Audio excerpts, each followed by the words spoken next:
اگر شہریار رضا عابدی صاحب ان کاموں سے باز نہیں آتے یا روافظ اپنے اس پروپیگنڈے کو نہیں چھوڑتے کہ جھوٹی روایتیں جو ائمہ اہل سنت کے نزدیک جھوٹی ہیں اور انہوں نے ان کے جھوٹ عیاں کرنے کے لیے انہیں لکھا ہے، یعنی سند کے ساتھ لکھا ہے، تو بتایا ہے نا کہ یہ فلاں جھوٹے کی کاروائی.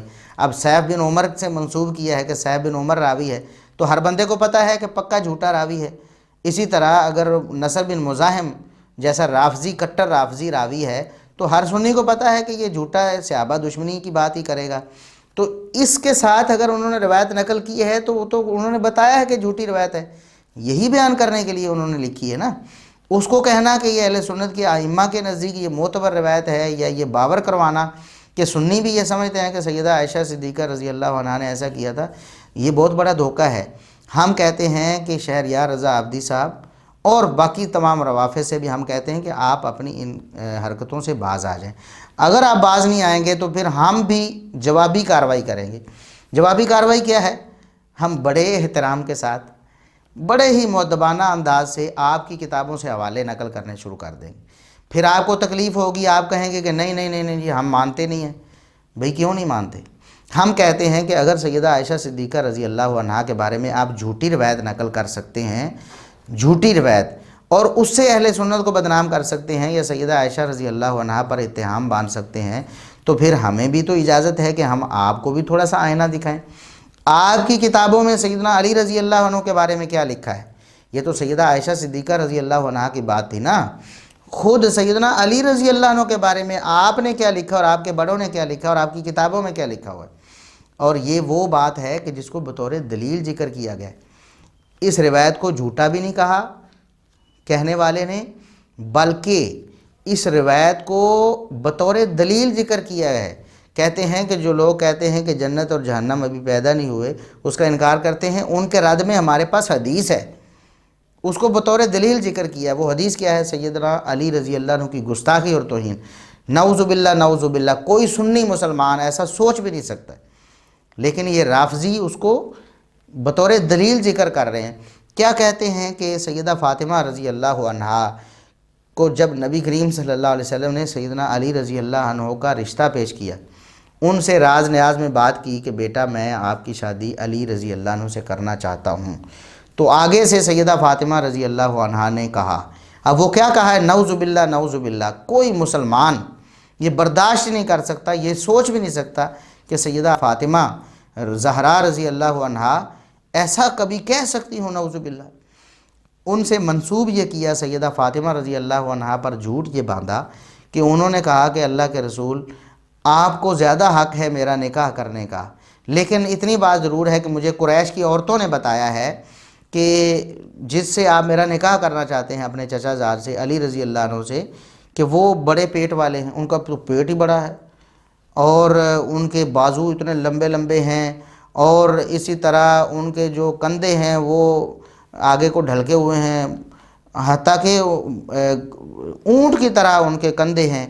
اسی طرح ان کے دانت باہر نکلے ہوئے ہیں، ان کی آنکھیں بڑی بڑی ہیں اور وہ کنگال ہیں. نعوذ باللہ نعوذ باللہ.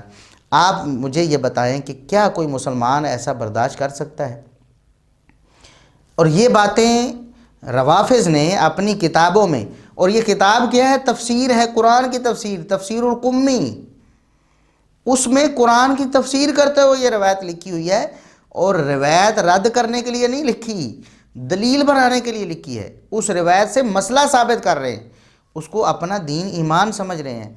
یہ آپ کو شہریار رضا عابدی صاحب سیدنا علی رضی اللہ عنہ کی توہین اپنی کتابوں میں نظر نہیں آتی؟ آپ اپنی کتابوں کو دیکھیں، ہماری کتابوں میں ہمیں پتہ ہے کہ ہمارے ائمہ نے سندیں نقل کی ہیں، اور جھوٹی سندیں اہل سنت کے نزدیک معتبر نہیں ہوتی ہیں. ہمارا پورا ایک فن ہے، فن رجال، اور پورا اصول حدیث پہ پورا فن ہے، بڑی بڑی کتابیں محدثین نے لکھی ہیں. ہمیں پتہ ہے کون سی روایت ہے سچی ہے، کون سی جھوٹی ہے. ہمارے لیے یہ چھانٹی کرنا کوئی مشکل نہیں، جس طرح ہم نے آپ کے سامنے ساری باتیں رکھ دیں. لیکن آپ یہ بتائیں کہ آپ کے مفسر صاحب بہت بڑے مفسر ہیں، بڑا نام ہے تفسیر قمی کا، قرآن کی تفسیر ہے، اس میں ایک روایت نقل کر رہے ہیں اور بطور دلیل نقل کر رہے ہیں، رد کرنے کے لیے نہیں، اعتراض کرنے کے لیے نہیں، بلکہ دلیل بنانے کے لیے اسے نقل کر رہے ہیں. اور وہ کہتے ہیں کہ سیدہ فاطمہ رضی اللہ عنہا نے نبی کریم صلی اللہ علیہ وسلم کی چوائس کو، نبی کریم صلی اللہ علیہ وسلم کے انتخاب کو برا بھلا کہہ دیا، اور کہہ دیا کہ آپ نے میرے لیے انتخاب کر لیا ہے، آپ کہتے ہیں تو ٹھیک ہے، لیکن علی رضی اللہ عنہ تو ایسے ہیں نعوذ باللہ، بڑے پیٹ والے نعوذ باللہ۔ آپ مجھے بتائیں کہ علی رضی اللہ عنہ کا پیٹ بڑا تھا؟ اور پھر آگے بڑی یعنی افسوس کی بات ہے، بڑی گستاخانہ یہ روایت ہے جس کو تفسیر میں بطور دلیل پیش کیا ہے تفسیر کمی میں۔ تو آگے وہ کہتے ہیں جی نبی پاک صلی اللہ علیہ وسلم نے فرمایا کہ پیٹ بڑا ہے تو اس میں سارا علم بھرا ہوا ہے۔ مجھے بتائیں کہ کیا علی رضی اللہ عنہ کی توند نکلی ہوئی تھی؟ بڑے پیٹ والے تھے نعوذ باللہ، کہ کیا ان کے دانت باہر نکلے ہوئے تھے نعوذ باللہ؟ اور کیا وہ اونٹ کی طرح کے کندھے تھے ان کے نعوذ باللہ؟ اسی طرح کیا بڑی بڑی کوئی بھیانک آنکھیں تھیں ان کی نعوذ باللہ؟ تو یہ علی رضی اللہ عنہ کی توہین آپ کی کتابوں میں آپ کو نظر نہیں آتی؟ اب آپ انشاءاللہ اپنی کتابوں کا دفاع کرتے رہیں گے، آپ کو انشاءاللہ آپ اہل سنت کی کتابوں کی طرف توجہ کرنا جو ہے نا اس کی ضرورت نہیں پڑے گی۔ آپ اپنی کتابوں کا دفاع کریں اور ہم ایسی روایتیں آپ کے سامنے لاتے رہیں گے۔ جب آپ جھوٹی روایت صحابہ کرام کے بارے میں پیش کر کے ان کو بدنام کرنے کی کوشش کریں گے، ہم صحابہ کرام کو ڈیفینڈ کریں گے، اور آپ کی کتابوں سے اہل بیت کے بارے میں ایسی گستاخانہ جو روایتیں ہیں اور دیگر جو گستاخانہ شریعت کے خلاف روایتیں ہیں وہ ہم پیش کریں گے، اور ہم اہل بیت کا دفاع کریں گے۔ اصل میں ہم دفاع کرنے والے، ہم کہتے ہیں یہ جھوٹ ہے، سیدنا علی رضی اللہ عنہ نعوذ باللہ ایسے نہیں تھے، وہ بہترین انسان تھے، ایک تندرست اور توانا، ایک جوان، ایک بہادر، ایک شجاع، اللہ کے شیر تھے وہ۔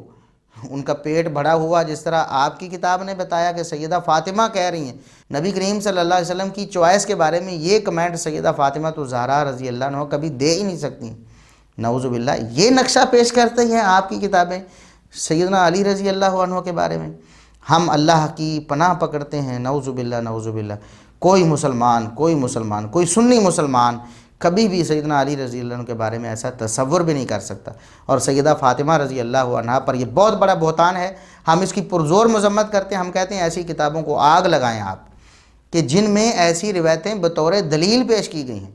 ہمارے ائمہ نے تو ان کا جھوٹا ہونا ثابت کیا ہے کہ جھوٹے راویوں کا نام لکھا ہے کہ صہیب بن عمر جیسا کذاب اس کو بیان کر رہا ہے، نصر بن مزاحم جیسا دشمن صحابہ اس کو بیان کر رہا ہے، تو اس پر آپ کو اعتراض ہے اور اس کو آپ دلیل بنا رہے ہیں۔